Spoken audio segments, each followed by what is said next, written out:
أعوذ بالله من الشيطان الرجيم بسم الله الرحمن الرحيم الحمد لله رب العالمين والصلاة والسلام على أشرف المرسلين وعلى آله وصحبه ومن تبعهم بإحسان إلى يوم الدين رب اشرح لي صدري ويسر لي أمري واحلل عقدة من لساني يفقهوا قولي أعوذ بالله من الشيطان الرجيم بسم الله الرحمن الرحيم அன்பின் இஸ்லாமிய சகோதரர்களே, அஸ்ஸலாமு அலைக்கும் வரஹ்மத்துல்லாஹி வபரகாத்துஹு. அல்லாஹ் தாலாவின் அருளின் காரணமாகவும் மார்க்கத்தை பற்றி நாங்கள் தெரிந்து கொள்ள வேண்டும், விளங்கிக் கொள்ள வேண்டும் என்கின்ற ஆசையிலும் ஆர்வத்திலும் ஒவ்வொரு புதன்கிழமை நாட்களிலும் நடைபெறுகின்ற இந்த நிகழ்ச்சியில் நாங்கள் கலந்து கொள்கின்றோம். அல்ஹம்துலில்லாஹ். இந்த நிகழ்ச்சியினூடாக கலந்து கொள்கின்ற உங்களுக்கும் இங்கு நடாத்தக்கூடிய சகோதரர்களுக்கும் அல்லாஹ் தாலா நிரப்பமான கூலியை தர வேண்டும் என்கின்ற இந்த பிரார்த்தனையோடு இன்ஷா அல்லாஹ் இன்றைய இந்த நாங்கள் நிகழ்ச்சியை ஆரம்பித்து வைப்போம் இன்ஷா அல்லாஹ். இன்று நாங்கள் பார்க்க இருக்கின்ற தலைப்பு முரண்பாடுகளால் அவதிப்படும் இஸ்லாம். முரண்பாடுகளால் அவதிப்படும் இஸ்லாம் அல்லது முரண்பாடுகளால் பாதிக்கப்பட்டிருக்கும் இஸ்லாம் என்று சொல்லலாம். நாங்கள் தலைப்புக்கு போகிறதுக்கு முன்னால் இந்த கருத்தை நாங்கள் ஏற்றுக்கொள்கிறோமா இல்லையா? எங்களுக்கு தெரியும், சாதாரணமாக அவதிப்படுவது என்றால் ஒரு ஆள் நோயால் அவதிப்படுகிறான்னு சொல்லி சொல்வோம், அல்ல கஷ்டப்படுகிறான்னு சொல்லி சொல்லுவோம். ஏன் காரணம்? அந்த நோயின் காரணமாக அவர் அவ்வளவு தூரம் பாதிக்கப்பட்டிருப்பார், அதால் பல சிரமங்களை எதிர்கொண்டிருப்பார். அந்த வகையில் இன்று பார்க்க போய் இந்த தலைப்புக்கு நான் பேரித்திருக்க தலைப்பு தான் முரண்பாடுகளால் அவதிப்படும் இஸ்லாம். இந்த தலைப்பை நாங்கள் ஏற்றுக்கொள்கிறோமா இல்லையா, அல்லது இந்த கருத்து சரியா இல்லையா என்பதை நான் சுமாராக உங்களோட கையை தூக்குமாறு கேட்கொள்கிறேன். இந்த கருத்து சரியானது என்று சொல்கிறார்கள். முரண்பாடுகளால் இஸ்லாம் அவதிப்படுகிறது, கஷ்டப்படுகிறது என்ற கருத்து நீங்கள் போட்டிருக்கிற தலைப்பு சரியானது என்று சொல்கிறார்கள். உங்களோட கையை தூக்கலாம். ஜஸாக்கல்லாஹ் ஹைரன். இஸ்லாத்தில் அப்படி முரண்பாடு, அப்படி கஷ்டப்படுகின்ற ஒரு நிலை இல்லை என்று சொல்கிறார்கள். இந்த கருத்து, இந்த தலைப்பு பொருத்தம் இல்லை, பில என்று சொல்கிறார்கள். கையை தூக்கலாம், பிரச்சனை இல்லை. ஜஸாக்குமுல்லாஹ் ஹைரன். நாங்கள் எல்லோரும் முழுமையாக அப்போ சில விஷயங்களை விளங்கியிருக்கின்றோம், ஏற்றுக்கொண்டிருக்கிறோம். இந்த மார்க்கம் பாதிக்கப்பட்டிருக்கிற இந்த கருத்தை நாங்கள் முழுமையாக விளங்கியிருக்கின்றோம். அந்த வகையில் நாங்கள் இப்போது அது சம்பந்தமான ஒரு விரிவான விளக்கத்தை இன்ஷா அல்லாஹ் நாங்கள் பார்ப்போம். நபி ஸல்லல்லாஹு அலைஹி வஸல்லம் அவர்கள் ஒரு முறை சஹாபாக்கள் மத்தியிலே இருந்து ஒரு உபதேசத்தை செய்தார்கள், ஒரு உரையை நிகழ்த்தினார்கள். அப்போது அந்த உரையை நிகழ்த்தின் காரணமாக சஹாபாக்கள் நினச்சிட்டாங்க, நபி ஸல்லல்லாஹு அலைஹி வஸல்லம் அவர்கள் இந்த உலகத்திலிருந்து மௌத்தாக போகிறாரோ, பிரியாவிடை பெற்றுவிட போகிறாரோ என சஹாபாக்கள் பயந்தாங்க. பயந்து சொன்னாங்க, யா ரசூலுல்லாஹ், நீங்கள் பேசுகின்ற இந்த பேச்சை பார்த்தால் எங்களுக்கு பயமாக இருக்கிறது. நீங்கள் எங்களை விட்டு பிரிந்துவிடப் போகிறீர்களோ தெரியாது. நீங்கள் செய்கின்ற உபதேசம் என்ன உபதேசம் செய்ய போகிறீங்களோன்னு எங்களுக்கு நாங்கள் ஆசையோடு மிச்சம் பயந்து கொண்டு பார்த்து கொண்டிருக்கிறோம் என்ற அடிப்படையில் சஹாபாக்கள் நபி ஸல்லல்லாஹு அலைஹி வஸல்லம் அவர்களிடம் முன்வைத்தார்கள். அப்போது நபி ஸல்லல்லாஹு அலைஹி வஸல்லம் அவர்கள் இவ்வாறு தனது உரையை ஆரம்பித்தார்கள். நான் உங்கள் எல்லோரையும் மிக தெளிவான பாதையிலே விட்டு செல்கின்றேன். நாங்கள் உங்கள் எல்லோரையும் மிக தெளிவான பாதையிலே விட்டு செல்கின்றேன். கது தரத்துக்கும் அலல் பைலா, உங்களை நான் மிக தெளிவான பாதையிலே இட்டு செல்கின்றேன். லெய்லுஹா கனஹாருஹா, இந்த பாதை எப்படிப்பட்டது என்றால் அதனது இரவு கூட பகலை போன்றது, அவ்வளவு தூரம் தெளிவானது. லா யஸீனு அன்ஹா பஅதி இல்லா ஹாலிகுன், நாசமான ஆட்களை தவிர வேற யாரும் இந்த மார்க்கத்தினூடாக ஒரு நாளுமே வழிபிறழ்ந்து செல்ல மாட்டார்கள். மய்யாஷ் மின்கும் ஃபஸயரா இஹ்திலாஃபன் கஸீரா. எனக்கு பின்னால நீங்கள் நிறைய கருத்து முரண்பாடுகளை, நிறைய பிரச்சனைகளை காண்பீர்கள். ஃபஅலைக்கும் பிமா அரஃப்தும் மின் சுன்னதி வ சுன்னத்துல் குலஃபாஇர் ராஷிதீன் அல் மஹ்தியீன். எனவே நீங்கள் உங்களோட லைஃப்பில், உங்களோட வாழ்க்கையில் நீங்கள் அறிந்த எல்லா சுன்னாக்களையும், நீங்கள் அறிந்த எல்லா சுன்னத்துக்களையும் நீங்கள் பின்பற்றி நடந்து கொள்ளுங்கள். எனது சுன்னாக்கள், எனது வழிகாட்டல்கள், நேர்வழி பெற்ற கலீஃபாக்களின் வழிகாட்டல்கள், இவை எல்லாவற்றையும் முடிந்த அளவு உங்களோட வாழ்க்கையில் எடுத்து நடங்கள். வல்லு அலைஹா பின் நவாஜிஸ். உங்களது கடைவாய்ப்பற்களால் அந்த சுன்னத்துக்களை இறுக பற்றி பிடித்து கொள்ளுங்கள். வைன் அபுதன் ஹபஷியன் அலைக்கும் பித்வாஅஹ். உங்களுக்கு ஒரு கருப்பின அடிமைதான் தலைவராக வந்தாலும் நீங்கள் முழுமையாக ஏற்றுக்கொள்ளுங்க. ஃபைன்னமல் முஃமின் கல் ஜமலில் அன்ஃபி ஹைசுமா கீத காத. ஒரு மூமினை பொறுத்த வரையில் அவன் எப்படிப்பட்டவன் என்றால், ஒரு கடிவாளம் இடப்பட்ட ஒட்டகத்தை போன்றாவான். அவன் எங்கு இழுக்கப்பட்டாலும் அவன் அங்கு இழுபட்டு செல்வான். என நபி ஸல்லல்லாஹு அலைஹி வஸல்லம் அவர்கள் அந்த உபதேசத்தை செய்தார்கள். இது ஒரு சஹீஹான தெளிவான ஹதீஸ். அன்பின் இஸ்லாமிய சகோதரர்களே, நபி ஸல்லல்லாஹு அலைஹி வஸல்லம் அவர்கள் இந்த ஹதீஸின் ஆரம்பத்திலே சொல்கின்றார், நான் உங்களை மிக தெளிவான பாதையிலே இட்டு செல்கின்றேன். அதனது இரவு கூட பகலை போன்றது. சாதாரணமாக எங்களுக்கு தெரியும் இரவு நேரம் எவ்வளவு தூரம் பயங்கரமானது, இருட்டானது. நாங்கள் இருட்டு நேரத்திலே வெளியே போகிறதுக்கு எவ்வளவு தூரம் பயப்படுவோம், கஷ்டப்படுவோம் என்றெல்லாம் எங்களுக்கு தெரியும். ஸல்லல்லாஹு அலைஹி கூறினார்கள், இரவு நேரம் கூட நீங்கள் பயப்படக்கூடிய அளவுக்கு இல்லை, அவ்வளோ தூரம் கிளியராக இருக்குது. அது போன்றது தான் இந்த மார்க்கம். ஆனால் பிற்பட்ட காலத்தில் நிறைய கருத்து முரண்பாடுகள், பிரச்சனைகள் எல்லாம் வரலாம். அதன் காரணமாக நீங்கள் யாருமே வழி தவறி வழிபிறழ்ந்து செல்ல வேண்டாம். உங்களால் முடியுமான அளவு எனது சுன்னாக்களையும் நேர்வழி பெற்ற ஹலீஃபாக்களின் வழிகாட்டல்களையும் பின்பற்றி நடவுங்கள் என்ற கருத்தை ஸல்லல்லாஹு அலைஹி வஸல்லம் அவர்கள் இந்த ஹதீஸிலே கூறுகிறார்கள். எனவே இந்த ஹதீஸ் எங்களுக்கு மிக தெளிவான விஷயத்தை சொல்லி காட்டுது.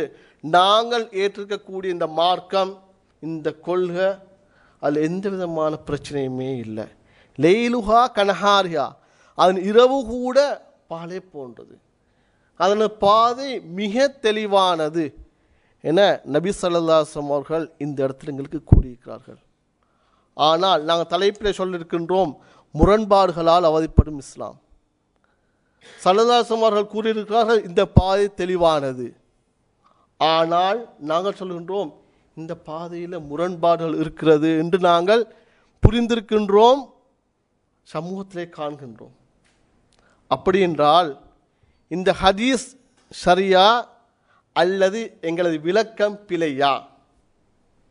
இன்று யார்கிட்ட கேட்டாலும் மார்க்கத்தில் பிரச்சனை, எங்கே பார்த்தாலும் மார்க்கத்தில் எங்கே போனாலும் பிரச்சனையாகத்தான் இருக்குது என்று ஆட்கள் பேச்சு கொடுத்த பார்க்கலாம்.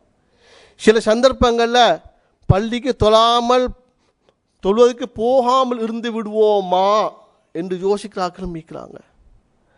பல போது நாங்கள் கூட என்ன இது எங்கிட்ட மார்க்கத்தில் இவ்வளோ பிரச்சனை, சிக்கலிக்குது, கஷ்டமாய்க்குது என்று நாங்களும் அங்கலாய்ப்பது உண்டு.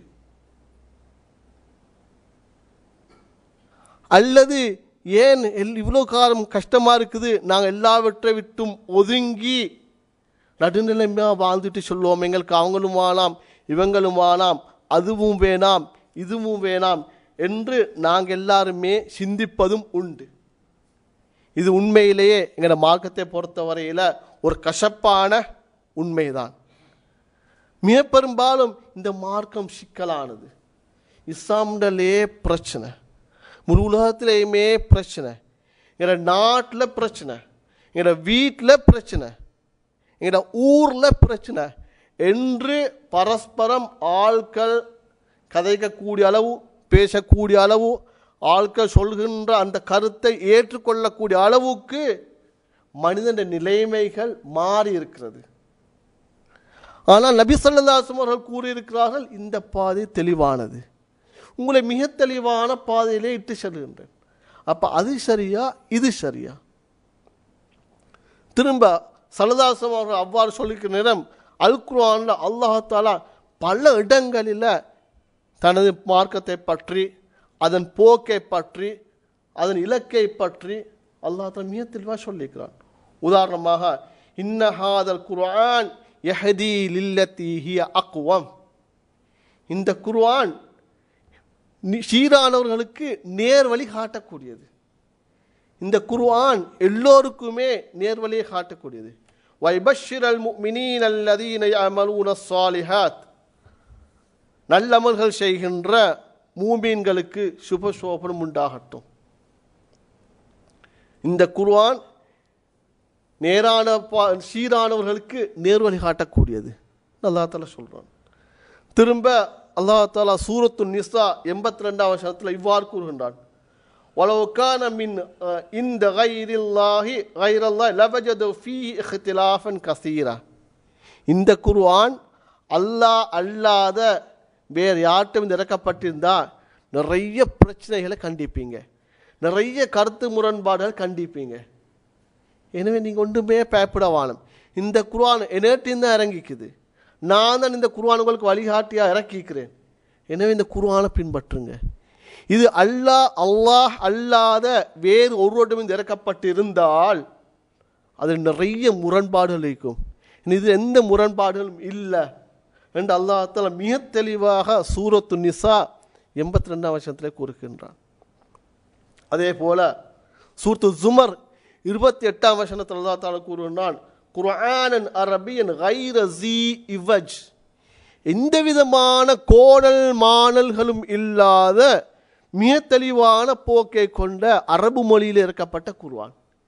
எந்த விதமான கோணல் மாணல், கருத்து மயக்கம், முன்னுக்கு பின் முரணான கருத்துக்கள், மனித வாழ்க்கையில் ஏற்றுக்கொள்ள முடியாத, நடைமுறைப்படுத்த முடியாத கருத்துக்கள் இன்றெல்லாம் இந்த குர்ஆனில் இல்லை.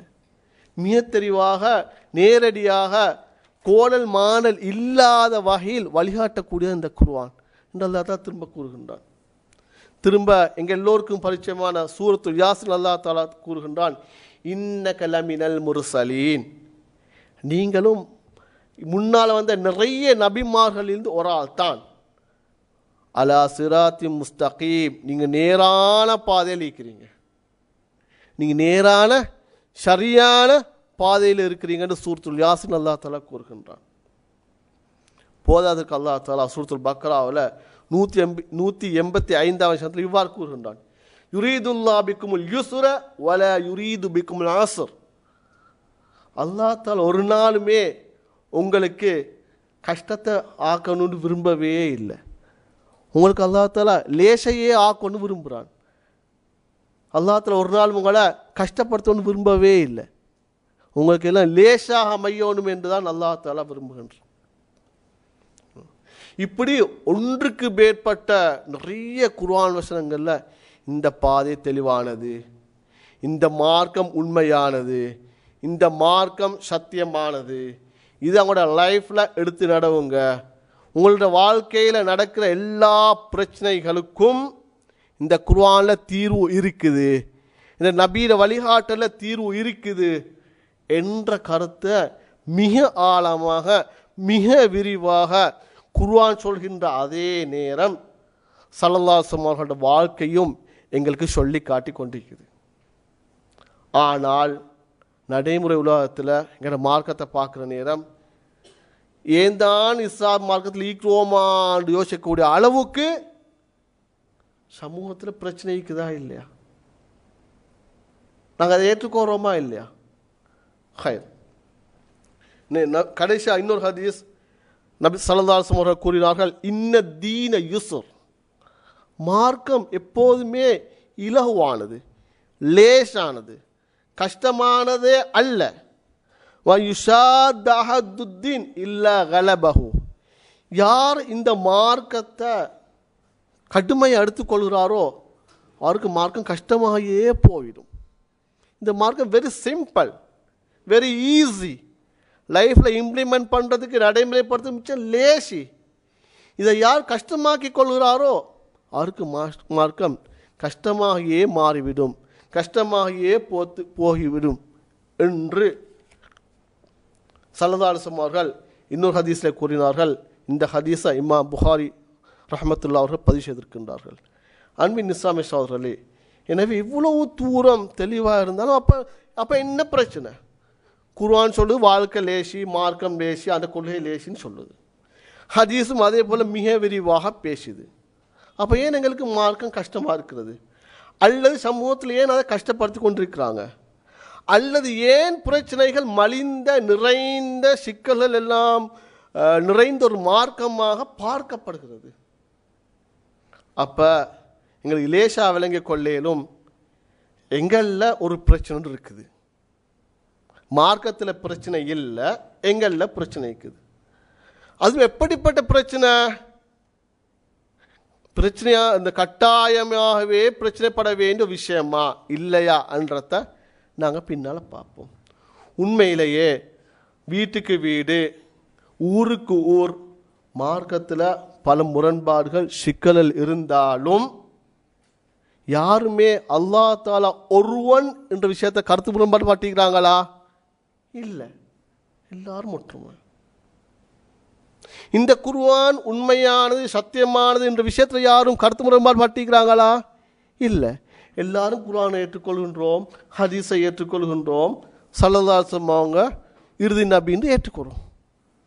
அப்போ அதுனே பிரச்சனை இல்லை.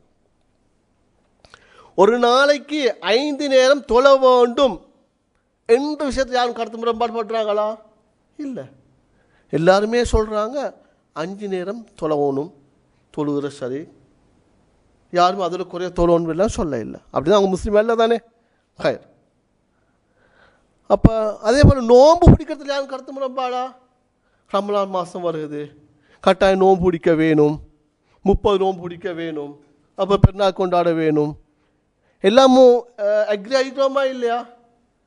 அதில் மார்க்கத்துக்காக சண்டை பிடிக்கின்ற அல்லது மார்க்கத்தை கஷ்டப்படுத்தி கொண்டிருக்கின்ற யாரும் எந்த விதமான கருத்து முரண்பாடு இல்லை. அப்போ குர்ஆனில் கருத்து முரண்பாடு பண்ணல, ஹதீஸை நாங்கள் சிக்கலாய் கொள்ளல, சஹாபாக்களை ஏற்றுக்கோறோம், 5 நேரம் தொழுகிற போன்ற இபாதத்தை எல்லாத்தையும் ஏற்றுக்கோறோம். அப்போ இப்போ எங்கே பிரச்சனை? எந்த இடத்துல பிரச்சனை இருக்குது? ஏன் நாங்கள் இந்த மார்க்கத்தை ஒரு சிக்கலான மார்க்கம், பிரச்சனையான பாக்கம் என்று பார்க்கிறோம்? அன்பின் இஸ்லாமிய சகோதரர்களே, இந்த இடத்துல தான் இஸ்லாத்தில் அருமையையும் பெருமையையும் நாங்கள் விளங்கிக் கொள்ள வேண்டும். இஸ்லாம் மார்க்கம் வாழ்க்கையில் நடைமுறைப்படுத்த எவ்வளோ இலகுவானது என்று விளங்கிக் கொள்ளணும். எல்லாவற்றுக்கும் முதலாக நாங்கள் எல்லோருமே ஏற்றுக்கொள்கின்ற கருத்து தான் இந்த மார்க்கம் ஒரு இயல்பான மார்க்கம், மனித இயல்போடு சேர்ந்த மார்க்கம்.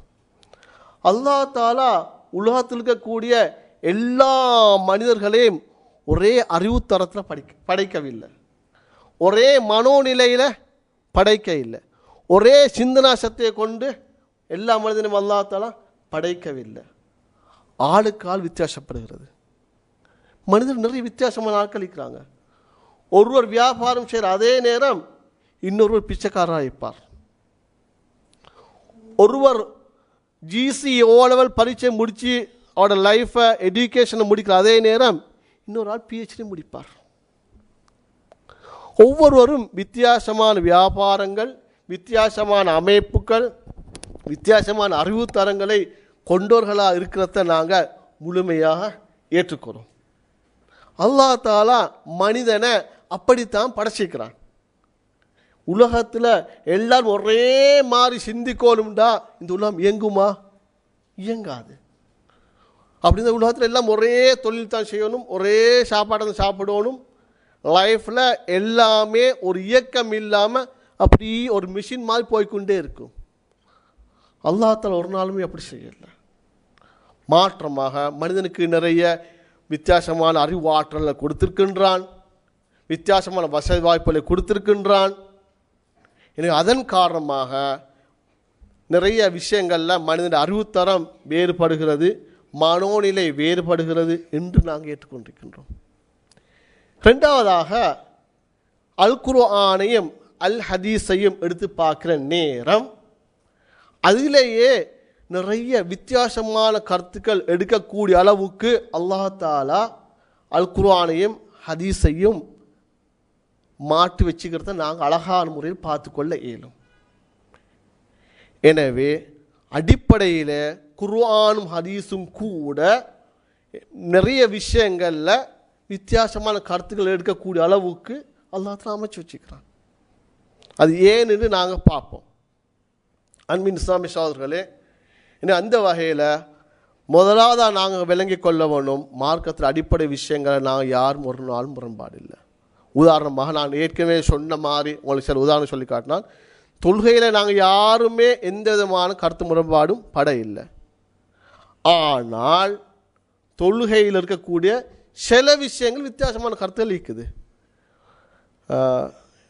சில உதாரணம் சொல்கிறதுக்கு முந்தைய நான் மிக தெளிவான ஒரு விஷயத்தை சொல்லிக்கொள்ள விரும்புகின்றேன். இந்த சபை நாங்கள் யாருக்கும் எந்த விதமான ஃபத்வாவும் கொடுக்குற விஷயம் அல்ல. நீங்கள் சில தெளிவுகளை விளங்கி கொள்ள வேணும் என்பதற்காக சொல்லப்படுகின்ற சில விஷயங்கள், ரைட், அல்ல இந்த பிரச்சனைக்கு இப்படி தீர்வு இருக்குது அப்படி தீர்வு இருக்குது என்று சொல்கிறத விட இஸ்லாம் எந்தளவு தூரம் எந்த இடத்துல எல்லாம் எங்களுக்கு விட்டு தந்திருக்குதுன்றதை நாங்கள் விளங்கி கொள்ள வேண்டும் என்றதுக்காகத்தான் சில உதாரணங்களை நான் சொல்லி காட்ட போகிறேன். குறிப்பிட்ட உதாரணங்கள் சரியா பிள்ளையாண்டு நாங்கள் விவாதிக்கிறத விட விஷயத்தை நாங்கள் உள்வாங்கிக் கொள்வோம். உதாரணம், நாங்கள் தொழுகையை நாங்கள் யாருமே கருத்து முரண்பாடு படையில்லைன்னு நான் சொன்னேன். எந்த இடத்துல பிரச்சனை வருது, தக்பீர் கட்டத்தில் சின்ன ஒரு சப்ஜெக்ட் ஒன்று இருக்குது.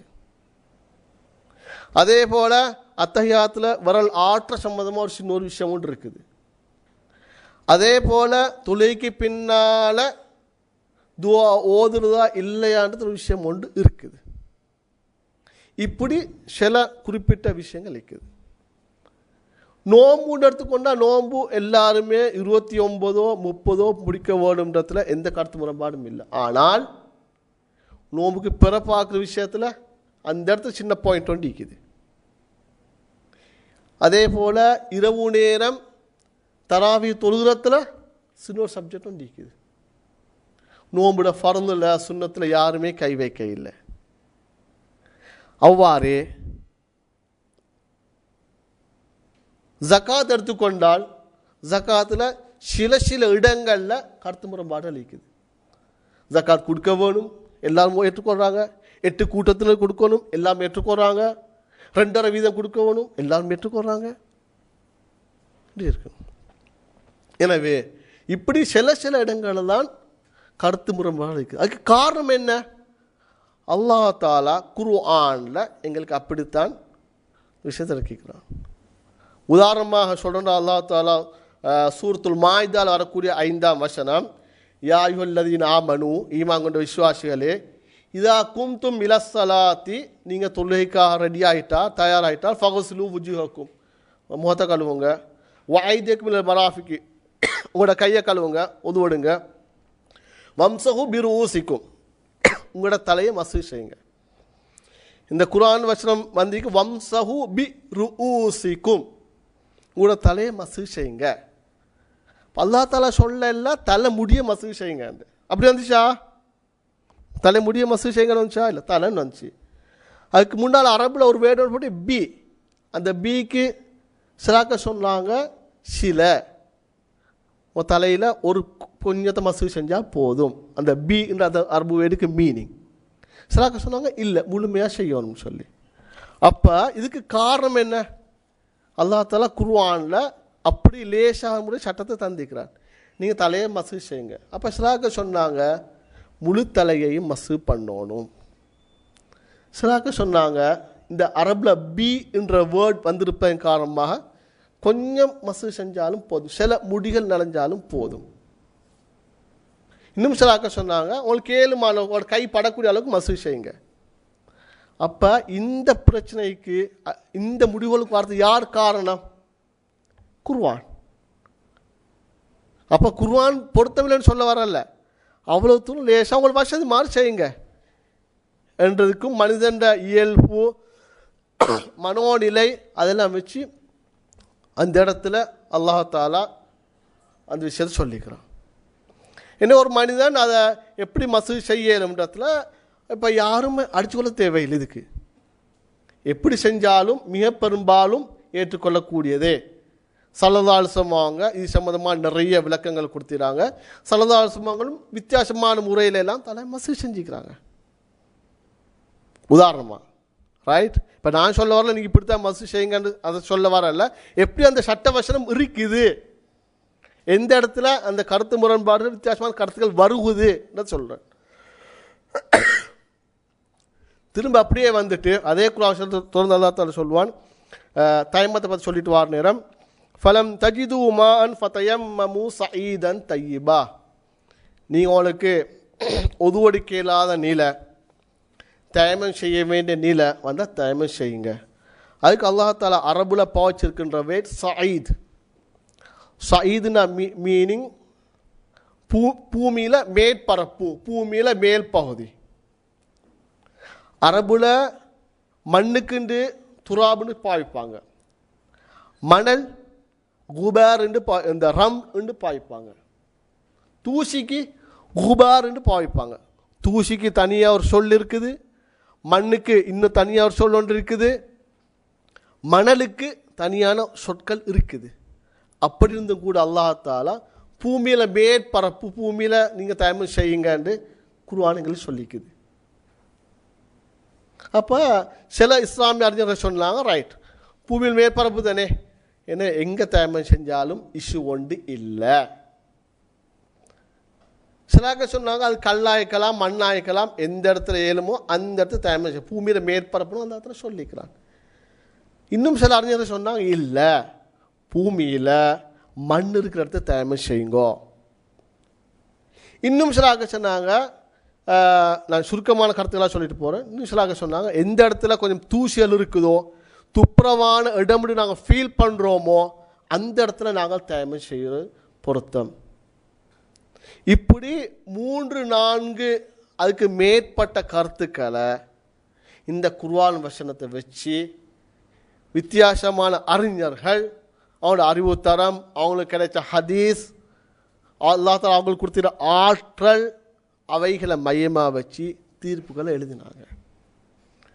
அப்போ என்ன விஷயம் என்றால், இந்த இடத்துல இதுக்காக வேண்டி நாங்கள் கருத்து முரண்பாடு பட்டுக்கொள்ள வேணுமா? அதைத்தான் நாங்கள் மனிதன் யோசிக்கணும். உதாரணமாக இந்த குர்ஆன் விஷயத்தை வச்சு பார்க்குற நேரம், ஒரு முழுமையாக பனிப்பிரதேசங்களில் வாழக்கூடிய மக்கள் எப்படி தயமம் செய்வாங்க? தயமம் செய்ய ஒரு நிலவன் வந்துட்டால் பனிப்பிரதேசத்தில் வாழக்கூடிய மக்களுக்கு மண் நீக்குதா, மணல் ஈக்குதா, தூசி ஈக்குதா? அல்லாஹ் தஆலா எவ்வளோ லேசாக சட்டத்தை இறக்கிக்கிறான், எவ்வளோ லேசாக சட்டத்தை இறக்கியிருக்கிறான். மண்ணுன்னு சொல்லியிருந்தால் சில ஊர்கள் மண்ணே ஈக்காது. அப்போ தயமம் செய்யலவா, அப்போ எங்களுக்கு தொலையலவா, பிரச்சனை வருமா இல்லையா? சில ஊர்களில் தனியாக வறண்ட பாலைவனம், தூசியே ஈக்காது, தூசியில் தான் இல்லை சாரி இந்த மண்ணே ஈக்காது, மணல் தான் நீக்கும். அப்போ அல்லாஹ் தஆலா மனிதன் இயல்பு, இந்த உலகத்தில் இயல்பு, உலகத்தில் பௌதிக அமைப்பு எல்லாவற்றையும் வச்சு ஸஈதன் தவிர பூமியில் மேற்பரப்புன்னு மிக லேசாக சொல்லிக்கிறான். அப்போ உண்மையிலே மார்க்கம் இலகுவானது. மார்க்கம் ஒரு நாளும் யாரையும் கஷ்டப்படுத்த நோக்கல்ல. அதாவது அப்படித்தான் தயமம் செய்ய ஒன்று இருந்தால், அப்போ துருவ பிரதேசங்களில் வாழக்கூடிய மக்கள் ஃப்ளைட் எடுத்துகிட்டு வேறு எங்கேயாவது வரணும், தயமம் செஞ்சு போகிறதுக்கு சுச்சுவேஷன் வந்து வரலாம், வருமா இல்லையா? அந்தளவு தூரம் ஏன் அடிப்படையில் இன்ன தீன யுஸ்ர், மார்க்கம் இலகுவானது. ரெண்டாவது மனிதண்ட இயல்பு பலவீனம், மனுஷன் இயல்பில் யாரும் கஷ்டப்பட விருப்பமா இல்லை, எல்லாம் சாஃப்டாக லேசாகி கொண்டு விருப்பம். அல்லாஹ் தஆலா அதே போல் மனிதனை கஷ்டப்படுத்துறதுக்கு விருப்பமும் இல்லை. என்ன மனிதன வசதியில் கேட்டா போல அப்படி இருக்க வேணும் என்பதன் காரணமாகத்தான் அப்படி அல்லாஹ் தஆலா சட்ட வசனங்களில் இவ்வாறான சில விஷயங்களோடு இறக்கிக்கிறான். திரும்ப பாருங்க, நான் ஏற்கனவே சொன்ன மாதிரி இது தொழுகையோடு தொடர்பட்ட சில விஷயம். நோன்பு வரும்போது என்ன பிரச்சனை வருது? நபி ஸல்லல்லாஹு அலைஹி வஸல்லம் சொன்னாங்க, நீங்கள் பிறையை கண்டு நோன்பு பிடிங்க, பிறையை கண்டு நோன்பை விடுங்கள் சொன்னாங்க. அப்போ சிலாக்கு சொன்னாங்க, பிறையை கண்டுனா நீங்கள் உங்களோட ஏரியாவில் முழு அப்போ சொல்ல உலகத்தில் எங்கேயாவது பிறையை கண்டா நோம்பு பிடிங்க நோம்புடுங்கன்னு சொல்லலையே. ஏன்னா அவங்க அப்படி விளக்கம் சொன்னாங்க. காரணம் என்ன? சலதாசம் அவங்கள்ட்ட அந்த சொன்ன ஹதீஸ் அந்த வேர்ட் பிறையை கண்டு நோம்பு பிடிங்க, பிறையை கண்டு நோம்பு விடுங்க. இப்போ சிலாக்கு சொன்னாங்க, உலகத்தில் எங்கேயும் கண்டா சரி நான் எல்லாமே ஏற்றுக்கொள்ளணும். இன்னும் சிலாக்க சொன்னாங்க, இல்லை நாங்கள் வாழக்கூடிய பிரதேசத்தில் நாங்கள் பிறையை காண வேண்டும், பிறையை கண்டாத்தான் நோன்பு பிடிக்க வேண்டும், பிறையை கண்டாத்தான் நோன்பு விடவும் வேண்டும் என்று விளக்கம் சொன்னாங்க. வெறுமனே அவங்க வாயில் வந்த மாதிரி விளக்கம் சொல்ல இல்லை, ஒவ்வொருத்தரும் அவனோட கருத்தோடு தொடர்பான நிறைய ஹதீஸ்களை ஆதாரமாக வைத்துத்தான் இந்த கருத்துக்களை சொன்னாங்க. அப்போ ஒருத்தர் ஒரு ஹதீஸை ஒரு மாதிரி விளங்குறார், இன்னொரு அர்த்தர் இன்னொரு மாதிரி விளக்கத்தை எடுக்கிறாரு. அந்தளவு தூரம் லேசாக சட்ட வசனங்கள் வந்திருக்குது. அப்போ சலதாசங்களுக்கு ஒரே முறை சொல்லியிருக்கலாமே, உலகத்தில் யாராவது ஒரு ஆள் பிறையை கண்டா போதும் சொல்லிக்கலுமா? இயலவா? ஏலும். அப்போ அதுக்கு நிறைய ஆதாரங்கள் எல்லாம் வச்சு ஒவ்வொருத்தரும் ரைட் இல்லை இந்த கருத்து தான் சரி, இந்த கருத்து தான் சரி, இல்லாட்டி இப்படி செய்வோம் அப்படி செய்வோம் என்று முடிவுகள் எடுக்கிறாங்க. திரும்ப நபி ஸல்லல்லாஹு அலைஹி வஸல்லம் அவங்க நிறைய விஷயங்களை சொல்லிட்டு விளக்கம் சொல்ல இல்லை. இந்த ஹதீஸில் வரக்கூடிய ஒரு வேர்ட் தான் ஃபைன்ன குல்லு பித்அத்தின் லலாலா, மார்க்கத்தில் உருவாக்கப்படுகின்ற புதினமான நூதனமான புதிய விஷயங்கள் எல்லாமே வழிகேடுகள் ஆகும். இது சஹீஹான ஹதீஸ். வழிகேடுகள் அனைத்தும் நரகையே போய் சேரும் என்று ஸல்லல்லாஹு அலைஹி வஸல்லம் சொன்னாங்க. ஆனால் நபி ஸல்லல்லாஹு அலைஹி வஸல்லம் அவர்களோ பித்அத் என்றால் என்ன என்று அவர் சொல்ல இல்லை. வாட் இஸ் த பித்அத், பித்அத்னால் என்ன, அதுக்கு விளக்கம் சொல்ல இல்லை. பக்கத்தில் இந்த சஹாபாக்களும் அதுக்கு விளக்கம் கேட்கவும் இல்லை. யார சொல்லுதா நீ பித்அத்னு சொல்றீங்க, பித்அத்னா என்ன சொல்லல.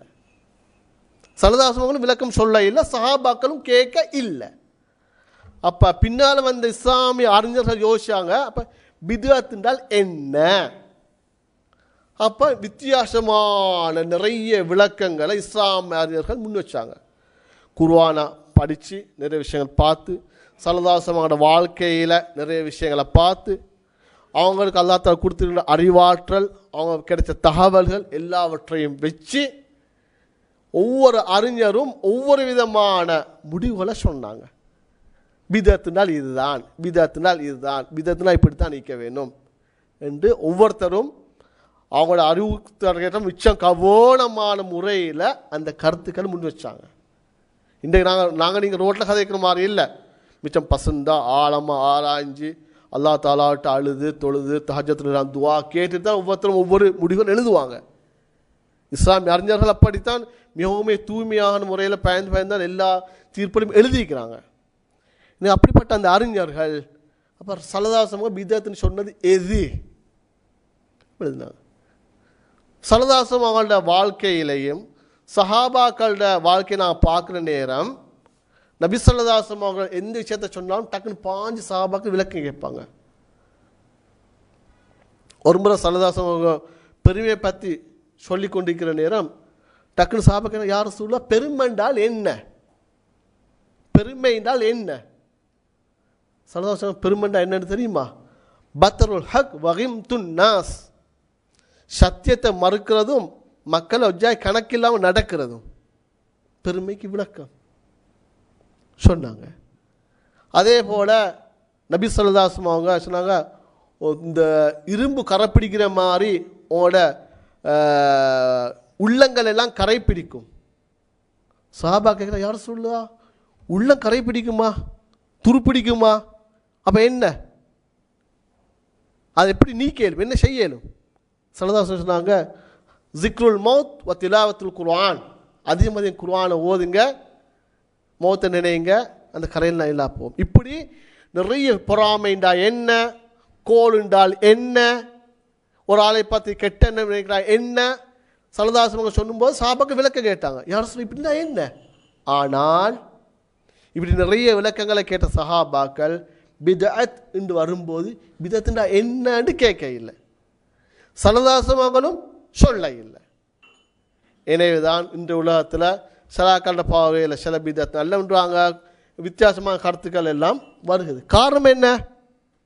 அது கேட்டா போல இந்த சல்லல்லாஹு அவர்களோட இந்த ஹதீஸ் அமைஞ்சி காணப்பட்டது தான். ஒரு முறை நபி ஸல்லல்லாஹு அவங்க ரெண்டு சஹாபாக்கள் ஒரு பயணத்தில் இருந்தாங்க. பயணத்தில் இருந்து போய் கொண்டிருக்கிற நேரம் அவங்களுக்கு லுஹருடைய நேரம் தொழுகை வந்துவிட்டது, அல்லது அசருடைய நேரம் தொழுகை வந்துவிட்டது. தொலைவோடும் தண்ணி தேடினாங்க, தண்ணியே காண இல்லை. தண்ணியே காணல. இப்போ ரெண்டு சஹாபாக்களும் யோசிச்சாங்க, நாங்கள் இப்போ தயமம் செஞ்சு தொழுவோம். ரைட், நேரம் போகிறதுக்கு முன்னால் ரெண்டு பேரும் தயமம் செஞ்சு குறிப்பிட்ட அந்த லுஹர் தொழுகை தொழுதாங்க. லுஹர் அல்லது அசர் தொழுதாங்க. தொழுது இப்போ ரெண்டு பேரும் அப்படியே போகிறாங்க. போகிற நேரம் ஒரு இடத்துல தண்ணியை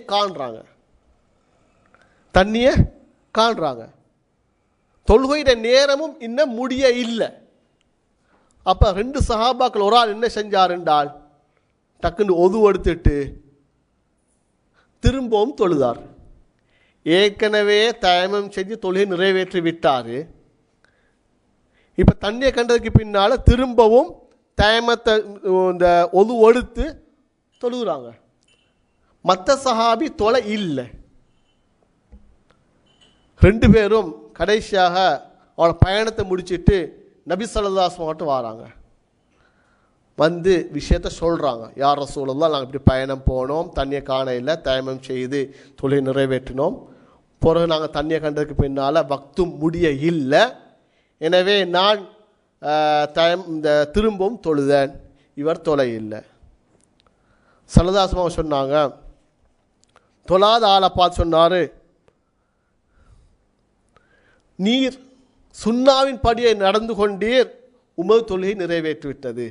அது தயமம் செஞ்சு தொழுதாரு.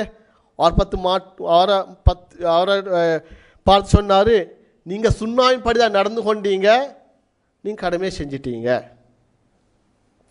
மற்றவரை பார்த்து சொன்னார், உங்களுக்கு 2 முறை தொழுவதற்கான கூலி உண்டு. உங்களுக்கு 2 முறை தொழுவதற்கான கூலி உண்டு. இந்த ஹதீஸை அபூ சயீத் குத்ரி ரலியல்லாஹு அன்ஹு அவர்கள் அறிவிக்கிறார்கள். இமாம் அபூ தாவூத், இமாம் நசாயி 2 பேரும் பதிவு செய்திருக்கிறாங்க. பாருங்க ஸல்லல்லாஹு அலைஹி நடந்து கொண்ட முறையை. இப்போ நாங்கள்னா என்ன கூத்து போட்டிப்போம், இவன் இப்படி சொல்கிறோம். ஒரு மௌலவி சொல்லியிருந்தா மௌலவிக்கே தலையில் ஆயிடுச்சிடும், நீ ஒரு மௌலவியா, அவனு செஞ்ச சரி இவன் செஞ்ச சரி என்று சொல்கிறியே, கேட்போமா இல்லையா? சத்தியம்னா உண்டாகத்தை நீக்கணும், இது என்ன, இது 2 முடிவு, கேட்போமா இல்லையா?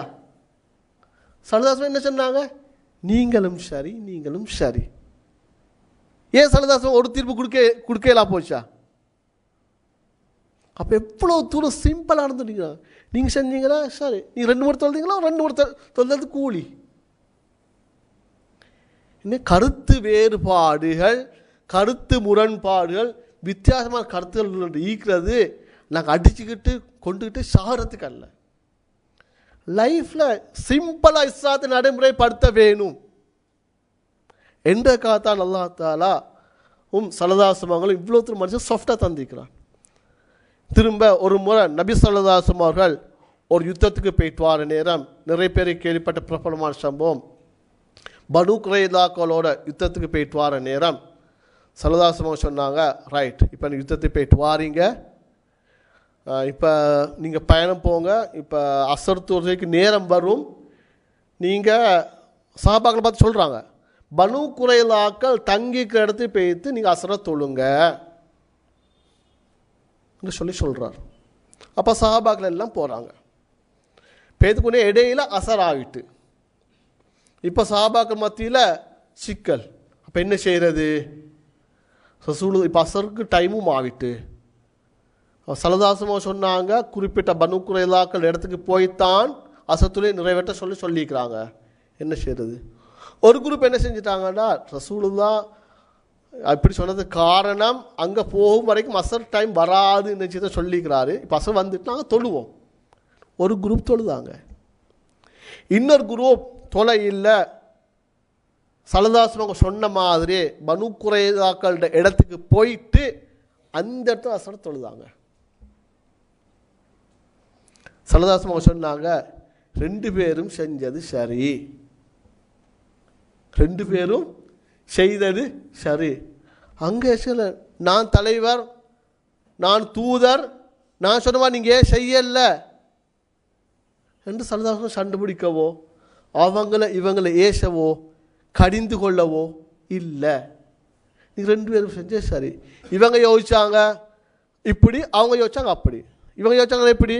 சலதாசம் நினைச்சாங்க அசருக்கு முந்தி இப்படி அசராகவும் அந்த இடத்துக்கு போய் சேர்றதுக்கு நினச்சதை இப்படி சொன்னாங்க. இப்போ அசராகிட்டு தொழுதுருப்போம். அவன் நினச்சாங்க இல்லை, ரசூலுல்லாஹ் இப்படித்தானே சொன்னார், எனவே அந்த இடத்துக்கே போய் தொழுவோம். நபி சல்லல்லாஹு அவர்கள் அந்த 2 விஷயத்தையும் ஏற்றுக்கொண்டாங்க. அன்பின் இஸ்லாமிய சகோதரர்களே, உங்களுக்கு தெரியும் ஹைருல் அமல், சிறந்த அமல் எது, சிறந்த செயல் எது? சிறந்த செயல், சிறந்த அமல் என்று வார நேரம் ஒன்றாத்தான் இருக்க வேணும், ஒன்றாத்தான் இருக்க வேணும். அப்படித்தானே? எது வாழ்க்கையில் சிறந்ததுன்னா ஏதாவது ஒன்றாகத்தான் இருக்க வேணும். நபி ஸல்லல்லாஹு அலைஹி அவர்கள் 100க்கு மேற்பட்ட சிறந்த செயல், முதலாவதாக அமல் என்று சொல்லிக்கிறாங்க. சில சந்தர்ப்பத்தை சொல்லிக்கிறாங்க, உங்கள் வாழ்க்கையில் சிறந்த செயல் ஜிஹாத் செய்கிறது. சில சந்தர்ப்பங்கள் சொல்லிக்கிறாங்க கோபத்தை அடக்கிக் கொள்வது. இன்னும் சில சந்தர்ப்பங்கள் சொல்லிக்கிறாங்க பெற்றோருக்கு அடிபணிந்து நடப்பது. இன்னும் சில சந்தர்ப்பங்களை சொல்லிக்கிறாங்க தொழுகையை அதற்குரிய நேரத்தில் தொழுவது. இப்படி நிறைய விஷயங்கள் சொல்லிக்கிறாங்க. அப்போ எது சிறந்த அமல்? நபி ஸல்லல்லாஹு அலைஹி அவர்கள் நிலைமைகள், ஆட்களோட மனோநிலை, சிச்சுவேஷன் அதெல்லாம் டார்கெட் பண்ணி பார்த்து அந்த சிறந்த அமல் சொல்லிக்கிறாங்க. எனவே எல்லாமே சிறந்த அமல்கள் தான், எல்லாமே உயர்ந்த அமல்கள் தான் நாமளே கொள்ளணும். அன்பின் இஸ்லாமிய சகோதரர்களே, நபி ஸல்லல்லாஹு அலைஹி அவர்கள் மௌத்தானத்துக்கு பின்னால் ஏற்பட்ட முதலாவது பிரச்சனை, அடுத்த ஹலீஃபா யாரு, அடுத்த கலீஃபா யார், ஸல்லல்லாஹு புற தலைமைத்துவத்தை ஏற்பது யாரு? பிரச்சனை வந்துச்சா இல்லையா? அன்சார்கள் எல்லோரும் சொன்னாங்க, நாங்கள் மதீனாவில் தான் இருக்கிறோம், நபி ஸல்லல்லாஹு அலைஹி அவர்கள் நீண்ட காலம் இங்கே இருந்திருக்கிறாங்க, எனவே எங்கள் அன்சாரிகள் இருந்து தான் ஒருவர் தலைவராக வரணும். முஹாஜிர்கள் சொன்னாங்க இல்லை, முஹாஜிர்கள் இருந்து தான் ஒரு ஆள் தலைவராக வரணும். 2 பேருக்கும் இடையில வித்தியாசமான கருத்துக்கள் வந்துச்சு. பனு சாயிதான்ற இடத்துல எல்லாம் உட்கார்ந்தாங்க, கதைச்சாங்க. கடைசியா எல்லாரும் ஏகமனதாக அபூபக்கர் ரலியல்லாஹு கலீஃபாவா ஏற்றுக்கொள்றாங்க. அங்கே யாருமே பிரிஞ்சு போவல. இது என்ன அது அப்படி கேளுமா? இன்றைக்கு எங்கட அரசியல் கட்சிகள் மாதிரி அல்லது எங்கள் ஊரில் இருக்கிற நிர்வாக சபைகள் மாதிரி சண்டை பிடிச்சிக்கிட்டு இவர் சொல்கிறது சரியா ஏற்றுக்கொள்ளேலுமா, இவர் எப்படி மதீனால தான் நிற்கிறாரு, அவர் எப்படி முஹாஜிர்ன்னு சொல்கிறது, நாங்கள் மிச்சம் பொருத்தம், அப்படி எதுவுமே இல்லை. எல்லாருமே அந்த கருத்தை மனப்பூர்வமாக ஏற்றுக்கொண்டு அப்படியே வாழ்க்கையை நடைமுறைப்படுத்தினாங்க. ஏன் காரணம்? மார்க்கத்தில் அல்லாஹ் தஆலா அடிப்படையில் லேசத்தான் வச்சுக்கிறான். மனிதர்கிட்ட வித்தியாசமான கருத்துக்கள் இருக்கும். எல்லாருமே எல்லா கருத்துக்களையுமே ஏற்றுக்கொள்ள ஓணும், வாழ்க்கையில் நடைமுறைப்படுத்த ஓணும். நான் சொல்கிற மட்டும்தான் சரி, மற்றதெல்லாம் பிழைன்ற மனோநிலையில் ஒரு மனிதன் யாருமே வாழக்கூடாது. அதைத்தான் இஸ்லாம் மிக தெளிவாக எங்க சொல்லி காட்டுது. உதாரணமாக இப்னு மஸ்ஊத் ரலியல்லாஹு அன்ஹுவுக்கும் இப்னு உமர் ரலியல்லாஹு அன்ஹுவுக்கும் கிட்டத்தட்ட 100க்கு மேற்பட்ட விஷயங்களை கருத்து முரண்பாடு. இப்னு மஸ்ஊத் ரலியல்லாஹு அன்ஹு அவர்களுக்கும் இப்னு உமர் ரலியல்லாஹு அன்ஹு அவர்களுக்கும் எத்தனை விஷயங்கள்? 100க்கு மேற்பட்ட விஷயங்களை கருத்து முரண்பாடு. ஆனால் யாருமே யாரையுமே தாக்க இல்லை. அவர் எப்படி இந்த கருத்தை சொல்வார், இவர் எப்படி இந்த கருத்தை முன்வைப்பார், இந்த எந்த சஹாபாக்களும் அவங்களுக்கு மத்தியில் அடித்து கொள்ள இல்லை, சண்டை பிடிச்சு கொள்ள இல்லை. கருத்து முரண்பாடு வித்தியாசமாக கருத்துக்கள் இருக்கலாம், அது அப்படியே இருக்கட்டும். நாங்கள் எங்களுக்கு மத்தியில் ஒற்றுமையாக வாழணும், நான் அவருடைய கருத்தை மதிக்கணும்,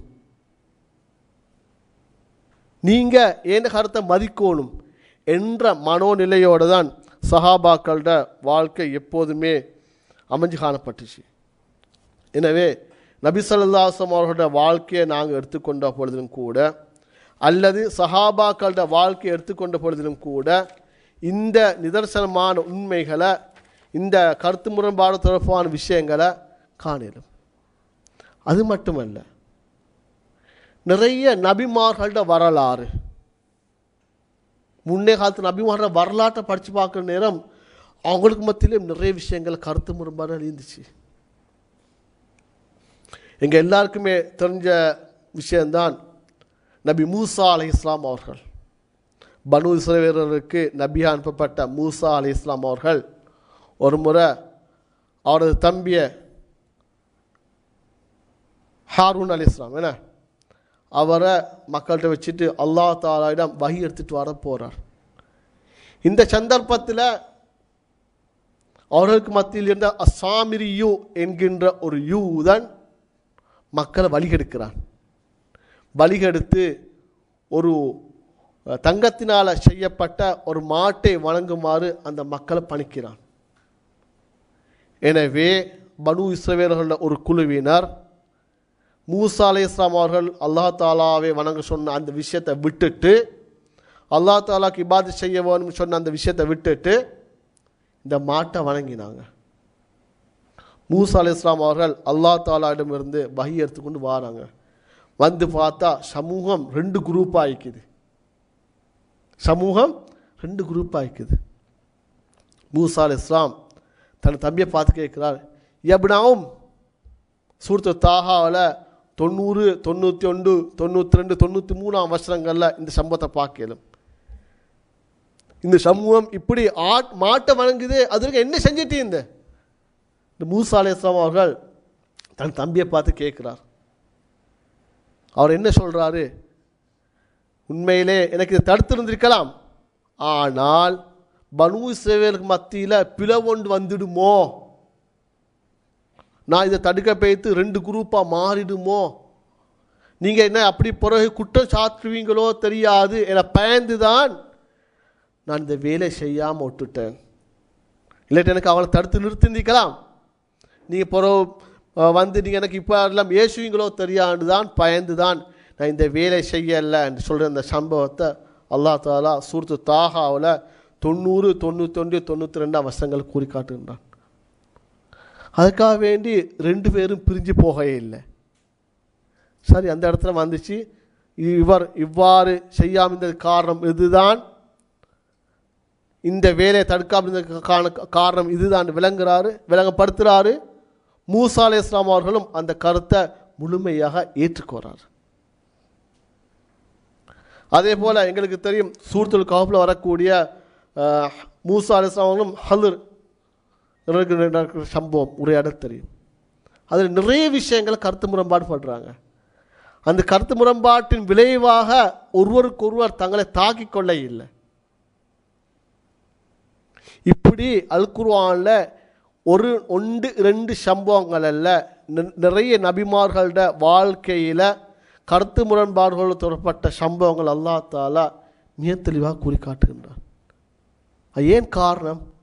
கருத்து முரண்பாடுகள், வித்தியாசமான கருத்துக்கள் எல்லாம் சமூகத்தில் மக்கள் மத்தியில் காணப்படலாம். ஆனால் அவைகள் எதுவுமே எங்களை தூரப்படுத்தக்கூடாது, மக்களை தூரப்படுத்தக்கூடாது.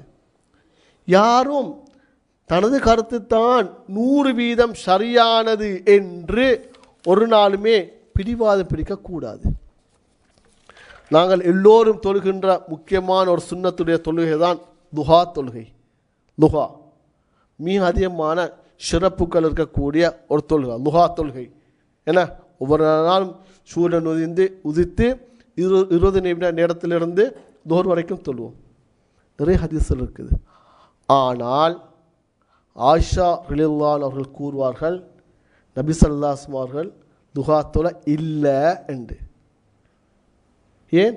ஆயிஷா ரலியல்லாஹு அவர்கள் ஸல்லல்லாஹு அலைஹி வஸல்லம் அவர்கள் துஹா தொழுதத்தை காண இல்லை. அதுக்காண்டி துஹா தொழ இல்லையா?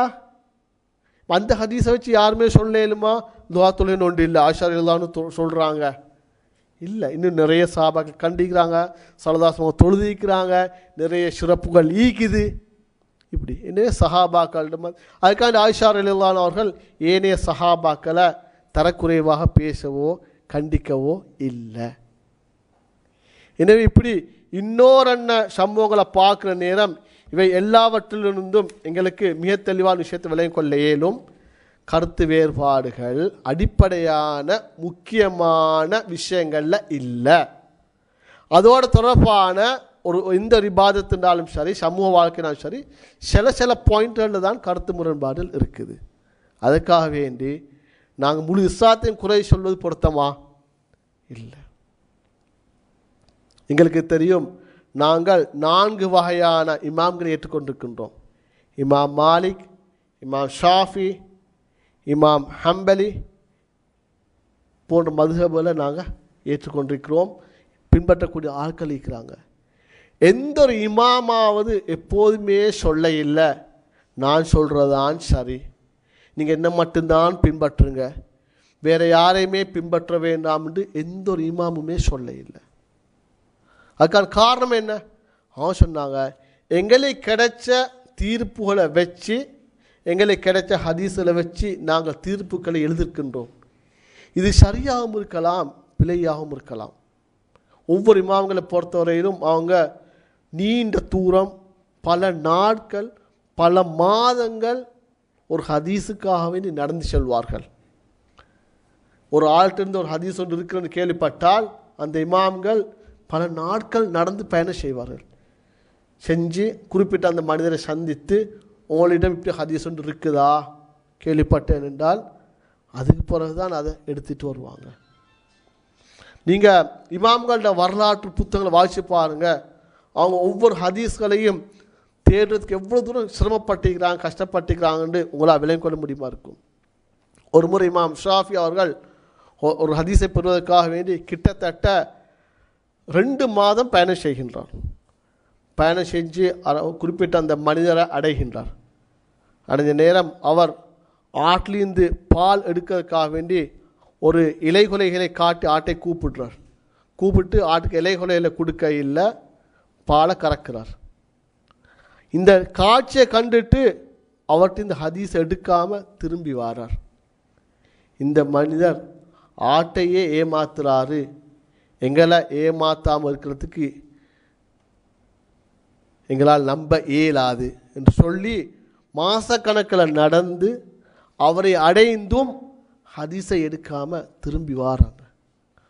அவ்வளவு தூரம் எல்லா இமாம்களும் எல்லா அறிஞர்களும் மிகவுமே கஷ்டப்பட்டு ஹதீஸ்களை தொகுத்து அவனோட காலப்பிரிவில் காணப்பட்ட நிகழ்வுகளுக்கு தீர்வுகள் எழுதிக்கிறாங்க. இமாம் ஷாஃபி அவரோட வரலாற்றை படிக்கிற நேரம் அவரோட வரலாற்றில் கவுலுல் கதீம், கவுலுல் ஜதீத் என்று 2 வகையான ஃபத்வாக்கள் இருக்கிறத பார்க்கலும். ஏற்கனவே சொன்ன ஃபத்வாக்கள், புதிதாக சொன்ன ஃபத்வாக்கள். இப்போ யாருமே கேட்கல, என்ன இது முந்தைய ஒரு ஃபத்வா, இப்படி ஒரு ஃபத்வா, ஏற்கனவே ஒரு தீர்ப்பு, இப்படி தீர்ப்பு, நீங்கள் படிச்சில்லையா, உங்களுக்கு அறிவில்லையா என்னன்னு யாரும் யோசிக்கவும் இல்லை, பார்க்கவும் இல்லை, கேட்கவும் இல்லை, விமர்சிக்கவும் இல்லை. ஏன் காரணம்? அவர் ஏற்கனவே வாழ்ந்த இடத்துல காணப்பட்ட சூழ்நிலைகள், அவருக்கு கிடைச்ச ஹதீஸ்கள், மக்கள்கிட்ட மனோநிலைகள், அவைகளை மையமாக வச்சு ஏற்கனவே தீர்ப்பு சொல்லியிருந்தார். பிற்பட்ட காலத்தில் இடம் மாறுறதுக்கு பிறகு அந்த இடத்துல காணப்படக்கூடிய நிலைமைகள், மக்களுடைய மனோநிலைகள், அவைகளை மையமாக வச்சு தீர்ப்புகளை எழுதியிருந்தார். இதுக்காக வேண்டி யாருமே அவங்க விமர்சிக்கவோ தரக்குறைவாக பேசவோ இல்லை. உதாரணமாக இமாம் அபு ஹனீஃபா சொல்றார், லா யஹில்லு லியஹதின் ஐ யகூல பிகௌலினா ஹத்தா யஅலம மின் ஐன குல்நாஹு. நாங்கள் சொல்கிற எந்த ஒரு விஷயத்தையும் யாருமே சொல்லக்கூடாது, நாங்கள் எங்கேருந்து இதை எடுத்தோம்னு தெரியாமல். இமாம் அபு ஹனீஃபா சொல்கிறார், நாங்கள் இது எங்கே இந்த தீர்ப்பு எடுத்தோம்னு பார்க்காம யாருமே நாங்கள் சொன்னண்டு எந்த ஒரு விஷயத்தையும் சொல்ல வேணாம் என்று சொல்கிறார். அதே போல் இமாம் மாலிக் இமாம் ஷாஃபி சொன்னோம், லம் யுகல்லிது வலா அஜாசு லியஹதின் ஐ யுகல்லிதஹும். எங்களை பின்பற்றுங்கோ, நாங்கள் சொல்கிற எல்லாம் சரின்னு எந்த ஒரு இமாமுமே சொல்ல இல்லை. காரணம் என்ன? அவங்க அவ்வளோ தூரம் பணிவு. நாங்கள் செஞ்சிக்கிறது சரியோ பிழையோ தெரியாதுன்னு மனோன் இல்லை. சில நேரம் இதனூட அல்லாஹ் எங்களை குற்றம் பிடிப்பானோ, நாங்கள் சொல்லுகின்ற சொல்லி இருக்கின்ற ஃபத்வாக்களின் ஊடாக மனிதன் வாழ்க்கையை நடைமுறைப்படுத்தி அதனால் சில பாவங்கள் அல்லாஹ் எங்களை குற்றம் பிடிப்பானோ என்ற பயம் அவனோட அறிவு முதிர்ச்சியின் காரணமாக அந்த இமாம்களுக்கு காணப்பட்டுச்சு. எனவே தான் அந்த எந்த ஒரு இமாமும் யாருமே என்ன பின்பற்றுங்க, நான் சொல்கிறதான் சரி, அதில் எந்த விதமான விஷயங்களும் நீங்கள் யோசிக்கவே தேவையில்லைன்ற அடிப்படையில் எந்த ஒரு அறிஞருமே இன்று வரையுமே பேசியது இல்லை. எனவே நாங்கள் குர்ஆனை பார்க்கின்ற நேரம், ஹதீஸை பார்க்கின்ற நேரம், சஹாபாக்களோட வாழ்க்கையை பார்க்குற நேரம், பின்னானால் வந்த கலீஃபாக்களை பார்க்குற நேரம், எல்லாருக்கும் மத்தியிலே நிறைய கருத்து முரண்பாடுகள், வித்தியாசமான கருத்துக்கள் இருந்தது என்பதை மனப்பூர்வமாக ஏற்றுக்கொள்கிறோம். ஆனால் அந்த கருத்து முரண்பாடுகள், வித்தியாசமான கருத்துக்கள் அவங்களை யாருமே ஒருவருக்கொருவர் பகைவர்களாக மாற்ற இல்லை. அவங்க எப்போதும் ஈக்கக்கூடிய ஆக்களாகத்தான் இருந்தாங்க. ஆனால் துரதிர்ஷ்டவசமாகத்தான் இன்றைக்கு அந்த நிலை தலைகீழாக மாறிக்கின்றது. இன்றைக்கு மனிதன் மார்க்கத்துக்காக எவ்வளவு தூரம் சிக்கல்படுறாங்க. அண்மையில் கடந்த 2-3 ஆண்டுகளுக்கு முன்னால் 2 ஆட்களுக்கு 2 இஸ்லாமிய அறிஞர்கள் சொல்லப்படுறதுக்கு ஒரு பெரிய பிரச்சனை போச்சு. என்ன பிரச்சனை? ஜும்மாவுக்கு முன்னால் தொழக்கூடிய 2 ரக்காத் தொழுகை ஜும்மாவுடைய சுன்னத்தா அல்லது தஹிய்யுல் மஸ்ஜித் தொழுகையா? அதோட பேர் என்ன? ஜும்மாவுக்கு முன்னால் இமாம் ஹுத்பா ஓதுறதுக்கு முன்னால் நாங்கள் 2 ரக்காத் தொழுவோம். அது ஜும்மாவுடைய சுன்னத்தா அல்லது தஹிய்யத்துல் மஸ்ஜிதா? பள்ளி காணிக்கைக்காக பள்ளியில் போய் அமர்ந்ததுக்கு காணிக்கையாக தொழுகின்ற தொழுகையா? 2 பேரும் அவன் புஸ்தகத்தில் நான் சொல்கிறதான் சரின்னு ஆதாரபூர்வமாக கிட்டத்தட்ட 1 வருஷம் ப்ரூவ் பண்ணாங்க. 1 வருஷம் ப்ரூவ் பண்ணாங்க. கடைசிக்கு 2 பேரும் பகைவர்களாக மாறிவிட்டார்கள். இப்படி இருக்கிற சுச்சுவேஷன், ஒரு ஆள் மற்ற ஆளை பற்றி ஒவ்வொருத்தரும் அவனோட வெப்சைட்டில் காரசாரமாக எழுதி கொண்டிருக்கிறாங்க. அப்போ எங்கே போய் நிற்குது? அப்போ எங்களுக்கு வேணும் ஜும்மாவுக்கு முன்னால் 2 ரக்காத் தொழுகிறது. ஏன்னா அல்லாஹ் தாலா தொழுதா கூலி தருவான். தஹிய்யத்துல் மஸ்ஜித் நினைக்கிறார்கள், அந்த நியத்தோடு தொழுங்க. ஜும்மாவுடைய சுன்னத்து நினைக்கிறாங்க, அந்த நியத்தோடு தொழுங்க. அல்லாஹ் தாலா தொழுகைக்கும் என்னத்தை தான் கூலி தருகிறான். சரி, அப்போ அந்த நிலைமை எங்கே போயிடுச்சு? 2 பேரும் காரசாரம் விவாதம், இன்று வரையும் பேசுகிறதும் இல்லை. போதாததுக்கு 2 பேரும் அவங்களோட வெப்சைட்டில் ஒரு தனி செக்ஷன் தொடங்கி 2 பேரும் விமர்சிக்கிறாங்க. இவர் இப்படி, இவர் இப்படி, இவர் இப்படி, இவர் இப்படி, இவர்கிட்ட செக்ஸுவல் லைஃப் இப்படின்ற அளவுக்கு எழுதிட்டு போகிறாங்க. அப்போ யாருக்கு இது பாதிப்பு? இது இஸ்லாம் ஏற்றுக்கொண்ட விஷயமா? இஸ்லாம் அங்கீகரிக்கின்ற விஷயமா? இதை பார்த்து எவ்வளோ பேர் பாதிப்படைவாங்க? நான் சொல்கிற கருத்து 100% சரியானது என்று யாருமே வாதிடக்கூடாது. அதே நேரம் ஏனையாக்க சொல்கிற கருத்தையும் நான் ஏற்றுக்கொள்ளட்டும் பரவாயில்லை, அவரை மதிக்கணும், அந்த கருத்தை மதிக்கணும். எங்கள் எல்லாருக்கும் தெரிஞ்ச பிரபலமான சம்பவம் தான் இமாம் ஷாஃபி மதுஹபின் படி கட்டாயம் சுபஹ் தொழுகையில் குனூத் ஓத வேண்டும். ஹனஃபி மதுஹபின் படி கட்டாயம் குனூத் ஓத கூடாது. இமாம் ஷாஃபி ரஹ்மத்துல்லா அவர்கள் இமாம் ஹனஃபி ரஹ்மத்துல்லா அவங்களோட ஊருக்கு போன நேரம் சுபஹ் தொழுகையில் குனூத் ஓதினாங்க. சரி, இந்த ஓத இல்லை. யார்? இமாம் ஷாஃபி சொன்னார், அவரை நான் மதிக்க வேணும், அவரை ரெஸ்பெக்ட் பண்ண வேணும்.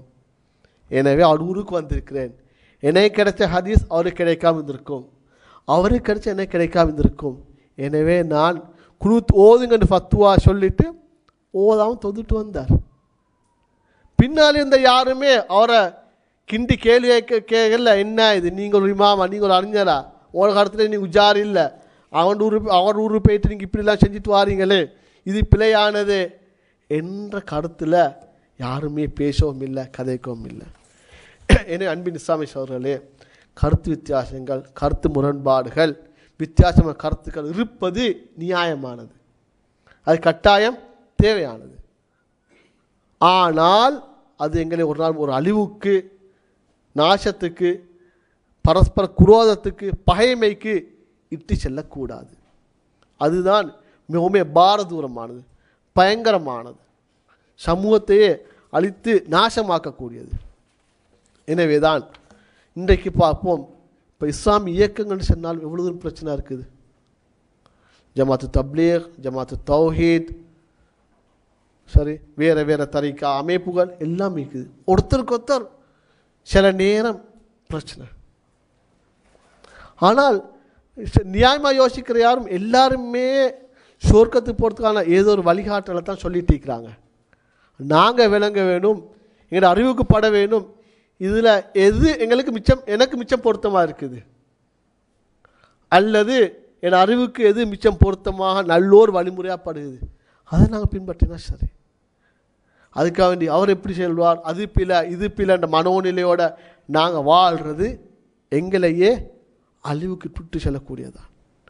இன்றைக்கு இலங்கையில் நடக்கிற நிறைய பிரச்சனைகளை பார்க்குற நேரம் நானா நீ அந்த போராட்டத்தில் இருக்கிறத பார்க்குறோம். இஸ்லாமிய அறிஞர் ரஷீத் ரிதா என்னக்கூடிய ஒரு அறிஞர் சொன்னார், நாங்கள் எல்லாருமே வித்தியாசமான கருத்துக்களை கொண்டவர்கள், எல்லாருக்குமே ஒரே மனோநிலை இல்லை. எனவே அதன் காரணமாக நாங்கள் எல்லோரும் கருத்து உடன்பாடு கொண்ட விடயங்களில் பரஸ்பரம் ஒருவருக்கொருவர் உதவி செய்து கொள்வோம். கருத்து வேறுபாடு கொண்ட இடங்களில் ஒவ்வொரு பிரிவினரும் எங்களுக்கு சில நியாயங்கள் ஈக்குதுன்றதை ஏற்றுக்கொள்வோம். ஒவ்வொருத்தருக்கும் அவசியமாக தான் நியாயங்கள் ஈக்குது, ஏற்றுக்கொள்வோம். எந்தெந்த விஷயங்கள் எல்லாத்துலையும் நாங்கள் அக்ரி ஆகிறோமோ அதை எங்களோட லைஃப்பில் எடுத்து நடப்போம். குர்ஆன் என்ன சொல்லுது? சூரத்துல் மாஇதால வதஆவனு அலல் பிர்ரி வத்தக்வா வலா தஆவனு அலல் இஸ்மி வல் உத்வான். நீங்கள் நன்மையான விஷயங்களிலும் தக்வாவுடைய விஷயங்களிலும் பரஸ்பரம் ஒருவருக்கொருவர் உதவி செய்துங்கள். வலா தஆவனு பில் இஸ்மி வல் உத்வான், அநியாயத்துக்கு பாவத்துக்கு உட்படக்கூடிய விடயங்களில் நீங்கள் பரஸ்பரம் ஒருவருக்கொருவர் உதவி செய்து கொள்ள வேண்டாம். எனவே எந்தெந்த விஷயத்தில் நன்மையான விஷயங்கள் இருக்குதோ அதில் நாங்கள் அக்ரி ஆகி அந்த இடத்துல அழகான முறையில் ஒர்க் பண்ணலாம். எந்த விஷயத்தில் நாங்கள் உடன்பாடு இல்லையோ, பாவம்னு கருதுகிறோமோ அந்த இடத்துல நாங்கள் சைடாகிக்கொள்வோம். அது இல்லாமல் நாங்கள் எல்லாருமே அறிஞர்களாக மாறி, பெரிய முஃப்திகளாக மாறி ஃபத்வா கொடுக்குற பயங்கரமான நிலைக்கு குறிப்பாக எங்களது நாடு மாறி இருக்கிறத நாங்கள் பார்க்கின்றோம். யாரை பார்த்தாலும் வித்தியாசமான கட்டோட்டங்களோடு பார்க்குற மனோநிலையை நாங்கள் பார்க்குறோம். ஒருவருக்கு ஒருவர் எதிரியாக இருக்கிற மனோநிலையை பார்க்குறோம். ஒருவருக்கு ஒருவர் சலாம் சொல்ல தயங்குகின்ற மனோநிலையை பார்க்குறோம். இதுக்கு அடிப்படை காரணம் என்ன? இஸ்லாம்டால் என்ன, கருத்து வேறுபாடுகளை பற்றி அது என்ன சொல்லுது, என மார்க்கத்தில் சலதாசனோட வாழ்க்கையில் அது சம்பந்தம் இவ்வாறு எல்லாம் நடந்திருக்குது என்றதில் தான் அந்த விஷயமே அமைக்குது. எனவே என்ன பிரச்சனை பொதுவாக கருத்து வேறுபாடு விஷயத்தில் இல்லை, அதை எவ்வாறு நெறிப்படுத்துறது, எவ்வாறு ஒருத்தருக்கு ஒருத்தர் விட்டு நடந்து போகிறது, எந்தளவு தூரம் சகோதரத்துவ உணர்வோடு நாங்கள் எங்கள் அந்த விஷயங்கள் அமைச்சுக்கோறது என்றதில் தான் உண்மையிலேயே எல்லா விஷயமும் இருக்குது. ஒரு முறை நபி ஸல்லல்லாஹு அலைஹி வஸல்லம் அவர்கள் கூறினார்கள், நீங்கள் எல்லோருமே அல் குர்ஆனை உள்ளங்கள் ஒற்றுமைப்பட்டு கொண்டிருக்கும் வரை ஓதுங்கள். எல்லாம் ஒரே மனோநிலையில் இருக்கிறீங்களா, அதுவரையும் குர்ஆனை ஓதுங்கள். உங்கள் மத்தியில் ஏதாவது கொஞ்சம் குர்ஆன் ஏதாவது விஷயத்தை கருத்து முரண்பாடு படுற மாதிரி இருக்குதா, நீங்கள் எல்லாம் எழுப்பி போக, ஒருத்தருமே அந்த இடத்துக்கு உட்கார்ந்துட்டு இருக்க வேணாம். அது உங்களை வேற எங்கேயாவதுமே கொண்டு போய் சேர்த்துடும். இந்த அடிப்படையில் நபி ஸல்லல்லாஹு அலைஹி வஸல்லம் அவர்கள் ஒரு முறை குறிப்பிட்டார்கள். இந்த ஹதீஸை இமாம் புகாரி பதிவு செய்திருக்கின்றார். அந்த வகையில் நாங்களும் இந்த அடிப்படையான சில விஷயங்களை ஏற்றுக்கொள்ளணும். இஸ்லாத்தில் கருத்து முரண்பாடு வித்தியாசமான கருத்துகள் ஈக்குது. அதுக்கான காரணம் நாங்கள் பரஸ்பரம் ஒருத்தர் எது சரி எது பிளாண்டு 100% முடிவு காண்றது அல்ல. மற்றவர் சொல்கிற கருத்தை எனக்கு விருப்பமாக ஏற்றுக்கொள்வோம், விருப்பம் இல்லையா விட்டு விடுவோம். ஏனையாக்களை எப்போதுமே சகோதரர்களாகத்தான் பார்க்கின்ற அந்த மனோநிலையே இருக்க வேணும். நாங்கள் எப்படி இருந்தாலும் கருத்தை ஏற்றுக்கொள்ளட்டும் கூட, ஏற்றுக்கொள்கிறதோ இல்லாதோ எப்படி போனாலும் கூட அந்த கருத்தை சொல்கிற ஆக்களை பயங்கரமாக விமர்சிக்கிற ஒரு நிலை எங்கள் சமூகத்தில் காணப்படுகிறது. ஒரு ஆள் ஒரு கருத்தை சொல்லிவிட்டால் அந்த கருத்தை எனது பார்வை பிழை என்று நான் கருதினால் அவரை பற்றி வண்டவார்கள் எல்லாத்தையும் திறந்துடுறோம். அவர் யார், எங்கிருந்து வந்தார், எங்கே போனார், அவர் எப்படி அப்படி எல்லாம் கழுவி முடிச்சு. நாளைக்கு அவரை எப்படி ஒரு முஸ்லீமாக பார்க்குறது? இது எவ்வளவு தூரம் பாவமான ஒரு செயல். இதுக்கு அல்லாஹ் தஆலா எவ்வளோ தண்டனை தர காத்திருக்கின்றான் என்னெல்லாம் யோசிக்கிறது இல்லை. எனவே யாரெல்லாம் பிடிவாதமான மனோநிலையோடு இருக்கிறாங்களோ அந்த மனோநிலை இருக்கும் வரைக்கும் இந்த மார்க்கத்தில் அந்த ஆக்களால் எதுவுமே செய்ய இயலாது. ஆனால் மனிதன்ட்ட இப்படி சில நேரம் இப்படி சிக்கல் வரலாம், அது அந்த இடத்தோடு முடிஞ்சிடும். என்ன நபி ஸல்லல்லாஹு அலைஹி வஸல்லம் சொன்னாங்க, குல்லு பனி ஆதம் ஹத்தா வஹைரு ஹத்தா தவ்வாபூன். மனிதர் எல்லோருமே தவறு செய்யக்கூடியவர்கள் தான். ஆனால் அந்த தவறை உணர்ந்து மன்னிப்பு கேட்பவர்கள் தான் மனிதர்களே மிகவும் சிறந்தவர். அப்படி எதுவும் தவறுகள் நடந்தாலும் இந்த விஷயங்களில் நீங்கள் எல்லாரும் ஒற்றுமைப்பட்டு உடனடியாக இருந்து வாழணும் என்றதை அல்லாஹ் இந்த நபி ஸல்லல்லாஹு அலைஹி வஸல்லம் எங்களை சொல்லி தந்திருக்கிறாங்க. திரும்ப அல்லாஹ் தஆலா சூரத்து நிசா 40 கூறுகின்றான், இன்னல்லாஹா லா யظ்லிமு மிஸ்கால தர்ரத்தின் இன் தக்கு ஹஸனத்தன். அல்லாஹ் தஆலா நீங்கள் ஒரு அணுவளவேனும் நன்மை செஞ்சுதான் கூட அல்லாஹ் ஒரு நாளும் உங்களுக்கு எந்த விதமான அநியாயத்தை செய்ய மாட்டான், உங்களுக்கு அதை விட அதிகத்தை தருவான். யூத்தி மில்லதுன்ஹு அஜ்ரன் அலீமா. உங்களுக்கு நிரப்பமான கூலி அல்லாஹ் தஆலா எப்போதுமே தர காத்திருக்கின்றான். திரும்ப அல்லாஹ் தஆலா சூரத்துல் அஹ்ஸாபில் 5 கூறுகின்றான், வலைஸ் அலைக்கும் ஜுனாஹுன் ஃபீமா அஹ்தஅதும் பிஹி. நீங்கள் தவறாக நடந்து கொண்ட விஷயங்களில் நாங்கள் உங்களை ஒரு நாளும் குற்றம் பிடிக்க மாட்டோம். வலாக்கின் மா தஅம்மதத் குலூபுக்கும். நீங்கள் எதில் பிடிவாதம் ஆகிக்கிறீங்களோ அதில் நான் உங்களை குற்றம் பிடிப்போம். நீங்கள் எதில் உங்களோட கருத்து சரீரம் எதில் பிடிவாதம் ஆகிக்கிறீங்களோ அந்த இடத்துல நான் உங்களை பிடிப்போம். நீங்கள் தவறு செய்கிறது நாங்கள் உங்களை குற்றம் பிடிக்க மாட்டோம். ஆனால் வலாக்கின் மா தஅம்மதத் குலூபுக்கும், உங்களுடைய உள்ளங் எதில் பிடிவாதமாக முரண்டு பிடிச்சிக்குதோ அந்த இடத்துல நான் உங்களை பிடிப்போம். அல்லாஹ் தஆலா சூரத்துல் அஹ்ஸாபில் 5 சொல்கிறான். திரும்ப அல்லாஹ் சூரத்து பக்கரால் 286 கூறுகின்றான், லா யுகல்லிஃபுல்லாஹு நஃப்ஸன் இல்லா வுஸ்ஸஹா. ஒவ்வொருத்தரையும் சக்திக்கு ஏற்றாற்போல தான் அல்லாஹ் தஆலா எல்லாத்தையும் ஓகே பண்ணிக்கிறான். உங்களுடைய சக்திக்கு அப்பாற்பட்ட வகையில் அல்லாஹ் தஆலா ஒரு நாளும் யாரையுமே நிர்பந்தப்படுத்துவதில்லை. அப்படி செய்யணும் இப்படி செய்யணும் கஷ்டப்படுத்துவதில்லை. வத்தகுல்லாஹ மஸ்ததாத்தும். உங்களுக்கு எவ்வளவு மேக்சிமம் முடியுமோ அந்தளவு தூரம் அல்லாஹ் தஆலாவுக்கு தக்வா உள்ள ஆட்களாக இருங்க என்ன அல்லாஹ் தஆலா கூறியிருக்கின்றான். ஏன்னா இப்படி நிறைய குர்ஆன் வசனங்கள் மனிதன் தவறு செய்யக்கூடியவன் தான், பிழை செய்யக்கூடியவன் தான். ஆனால் பிடிவாதம் பிடிக்கக்கூடாது, முரண்டு பிடிக்கக்கூடாது, ஏனைய விஷயங்களை ஏற்றுக்கொள்ளணும். ஏதும் தவறு நடந்தால் குறிப்பிட்ட ஆளினூடாக கேட்டு மன்னிப்புகளை பெற்றுக்கொள்ளணும் கருத்தில் கூறுகின்றான். எனவே அடிப்படையில் இந்த மார்க்கத்தில் நோக்கம் எல்லோரையுமே நல்ல மனிதராக வாழ வைப்பது. கருத்து வேறுபாடுகள் கொண்டு பிளவுகள் கண்டு பிரிந்து செல்வதற்கு ஒரு நாள் அல்லாஹ் தஆலா இந்த மார்க்கத்தை தர இல்லை. அப்படி நாங்கள் இந்த மார்க்கத்தை யோசிக்கிறதும் கூடாது, பிழை. எனவே இந்த கருத்தை நாங்கள் விளங்கி எங்கள் வாழ்க்கையில் இந்த மார்க்கத்தை நடைமுறைப்படுத்துவோம். எங்களுக்கு தெரிந்த சகோதரர்களிடமும் இந்த கருத்துக்களை நாங்கள் பேசி இந்த மார்க்கத்தில் எவ்வளோ தூரம் விசாலமான மனிதன் இயல்புக்கு ஏற்றாப்போல் இடம் தந்திருக்கிற கருத்தை நாங்கள் எல்லாரும் எங்கள் சகோதரர்களிடம் பேசி பரஸ்பரம் ஒருவருக்கொருவர் உதவி செய்யக்கூடியவர்களாக மாறுவோம். அதுக்கு அல்லாஹ் தஆலா எங்கள் அனைவருக்கும் அருள் பாலிக்கட்டும். வாஹிர் தவானா அல்ஹம்துலில்லாஹி ரப்பில் ஆலமீன். வஸ்ஸலாமு அலைக்கும் வரஹ்மத்துல்லாஹி வபரகாத்துஹு.